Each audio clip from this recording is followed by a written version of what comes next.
Hi, it's Brock here with Straight Line Delivery. I'm making this video to explain some of the new 1099 laws that are enacted March 11th, 2024. And I read through this 6-point, rule or suggestion. It's really loosely worded, and I'm sure there's more available to read. So I contacted my attorney and asked him, am I breaking the law? Am I subject to this new rule?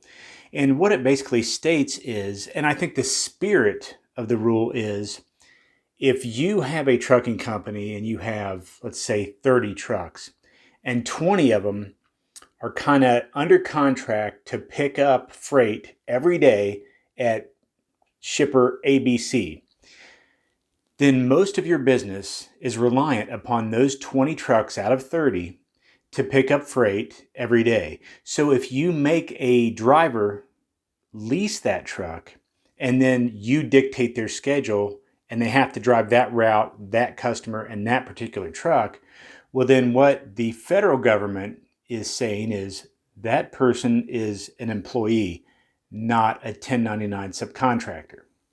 So I asked my attorney, am I safe? And he basically wrote back, yes, you're fine. And why is the size of my company. So I'm a smaller company, and my drivers buy their own truck and their own trailer. The other thing is they are able to choose when to work and where to work. So I've got drivers that say, I don't go to Long Island. I don't go to New York City. Say, okay. I got drivers that say, hey, don't schedule me next Monday.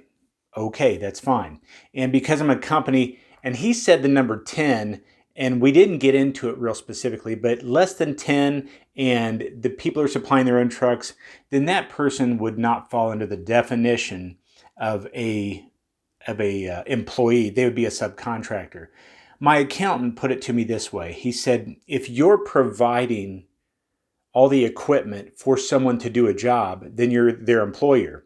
If you give them the job, but they're supplying all the equipment, they're a subcontractor. Much like a home builder who builds a home, he may not ever swing a hammer or turn a wrench on that home. He lines up a plumber and an electrician and a carpenter, and he says, here's what I want. But he doesn't buy them ladders and trucks and all that kind of stuff. They come with all that. He gives them a job, and they can say yes or they can say no. So that's how I run my company. And that should pretty much sum up the spirit of the law.